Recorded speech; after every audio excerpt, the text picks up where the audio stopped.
Hey guys, welcome back to my YouTube channel. ಇವತ್ತು ನಾನು ನಿಮಗೆ ಮೊಸೊಪ್ಪು ಹೇಗೆ ಮಾಡೋದು ಅಂತ ತೋರಿಸ್ಕೊಡ್ತೀನಿ. ನಾರ್ಮಲಾಗಿ ಮಾಡೋದು ಎಲ್ರಿಗೂ ಗೊತ್ತಿದೆ, ಇದು ಸ್ವಲ್ಪ ಪ್ರೊಸೀಜರ್ ಚೇಂಜ್ ಇದೆ. ಅದಕ್ಕೆ ವಿಡಿಯೋನ ಸ್ಕಿಪ್ ಮಾಡದೆ ಕೊನೆವರೆಗೂ ನೋಡಿ. ಫಸ್ಟು ಸೊಪ್ಪನ್ನ ವಾಶ್ ಮಾಡಿ ಇಟ್ಕೊಂಡಿದ್ದೀನಿ. ಇವಾಗ ಒಂದು ಪಾತ್ರೆ ಇಟ್ಟು ಅದಕ್ಕೆ ಸ್ವಲ್ಪ ನೀರು ಹಾಕ್ತಾಯಿದ್ದೀನಿ. ಸೊಪ್ಪು ಬೇಯೋಕ್ಕೆ ಎಷ್ಟು ಬೇಕು ನೀರು ಅಷ್ಟು ನೀರು ಹಾಕಿ ಸ್ವಲ್ಪ ಹೊತ್ತು ಕುದಿ ಬಂದಮೇಲೆ ಅದಕ್ಕೆ ಸೊಪ್ಪು ಹಾಕಬೇಕು. ನೋಡಿ, ಇಷ್ಟು ನಾನಿಲ್ಲಿ 2 ಗ್ಲಾಸ್ ಹಾಕ್ತಾಯಿದ್ದೀನಿ. ನಿಮಗೆ ಸೊಪ್ಪು ಎಷ್ಟಿದೆ ನೋಡ್ಕೊಂಡು ಅಷ್ಟು ನೀರು ಹಾಕ್ಕೊಳ್ಳಿ.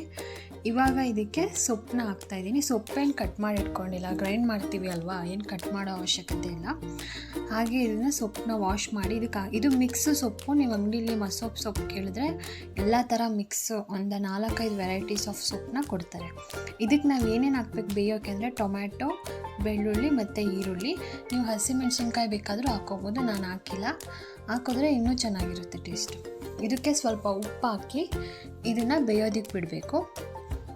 ಬೇಳೆನ ನಾನು ಸಪ್ರೇಟ್ ಕುಕ್ಕರಲ್ಲಿ ಬೇಯಿಸ್ಕೊಂಡಿದ್ದೀನಿ, ಅದು ವೀಡಿಯೋ ಮಾಡ್ಕೊಂಡಿಲ್ಲ. ಬೇಳೆ ನಿಮಗೆ ಯಾವ ಥರ ಬೇಳೆ ಬೇಕಾದ ದಾಲ್, ಹೆಸರು ಬೇಳೆ, ಆಮೇಲೆ ತೊಗರಿಬೇಳೆ, ಯಾವ ಥರ ಬೇಳೆ ಬೇಕಾದರೂ ಬೇಯಿಸ್ಕೊಬೋದು. ಅದಕ್ಕೆ ಸ್ವಲ್ಪ ಕಡಲೆಕಾಳು ಹಾಕಿದ್ರೆ ಇನ್ನೂ ಚೆನ್ನಾಗಿರುತ್ತೆ.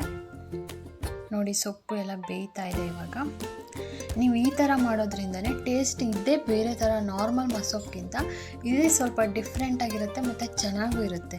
ಇವಾಗ ಬೆಂದಿದೆ, ಇದನ್ನು ತಣ್ಣಗಾಗಕ್ಕೆ ಇಡಬೇಕು. ಒಂದು ಪ್ಲೇಟ್ಗೆ ಹಾಕಿ ನೋಡಿ, ಇಲ್ಲಿ ಸಪ್ರೇಟ್ ಬೇಳೆ, ಆಲೂಗೆಡ್ಡೆ, ತರಕಾರಿನೂ ಹಾಕಿ ಬೇಯಿಸ್ಕೋಬೋದು. ಗ್ರೈಂಡ್ ಮಾಡೋದಕ್ಕೆ ಸ್ವಲ್ಪ ಕಾಯಿ ತುರಿ, ಧನಿಯದ ಪುಡಿ, ಖಾರದ ಪುಡಿ, ಹಸಿಮೆಣ್ಸಿನ್ಕಾಯಿ ಹಾಕಿದರೆ ಖಾರದ ಪುಡಿ ಏನು ಹಾಕಬೇಡಿ. ಇವಾಗ ಸಪ್ರೇಟ್ ಬೇಯಿಸ್ಕೊಂಡಿದ್ವಲ್ಲ ಅದಷ್ಟೂ ಹಾಕಿ ಗ್ರೈಂಡ್ ಮಾಡ್ಕೋಬೇಕು. ಫುಲ್ ಸಾಫ್ಟಾಗಿ ಗ್ರೈಂಡ್ ಮಾಡ್ಕೋಬಾರ್ದು, ಮೀಡಿಯಮಾಗಿ ಗ್ರೈಂಡ್ ಮಾಡಿಕೊಂಡ್ರೆ ಸಾಕು. ನೀವು ಒಂದ್ಸಲ ಟ್ರೈ ಮಾಡಿದ್ರೆ ನೆಕ್ಸ್ಟ್ ಟೈಮಿಂದ ಬರೀ ಈ ಥರನೇ ಮಾಡೋಕ್ಕೆ ಸ್ಟಾರ್ಟ್ ಮಾಡಿಬಿಡ್ತೀರ, ಅಷ್ಟು ಟೇಸ್ಟಿಯಾಗಿರುತ್ತೆ.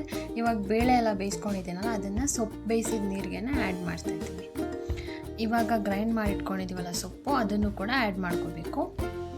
ಇದಕ್ಕೆ ಟೇಸ್ಟ್ ನೋಡಿ, ಉಪ್ಪೆಲ್ಲ ಎಷ್ಟು ಬೇಕು ಅಷ್ಟು ಹಾಕಿ ಕುದಿಯೋಕೆ ಬಿಡೋಣ.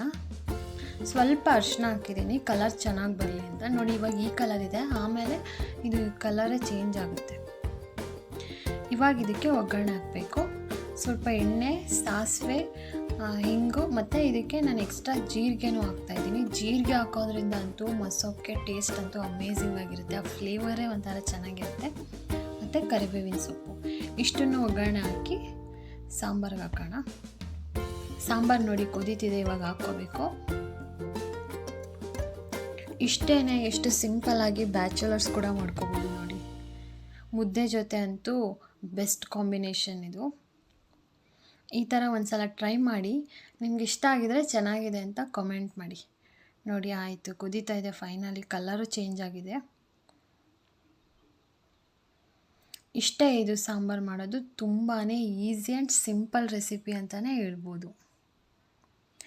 ಇನ್ನೂ ಇದೇ ಥರ ನಿಮಗೆ ರೆಸಿಪಿ ವೀಡಿಯೋಸ್ ಬೇಕಂದರೆ ಕಮೆಂಟ್ ಮಾಡಿ. ಈ ವಿಡಿಯೋ ನಿಮಗೆ ಇಷ್ಟ ಆಗಿದರೆ ಲೈಕ್ ಮಾಡಿ, ಶೇರ್ ಮಾಡಿ, ಕಮೆಂಟ್ ಮಾಡಿ, ಹಾಗೆ ಸಬ್ಸ್ಕ್ರೈಬ್ ಆಗಿ. Thanks for watching.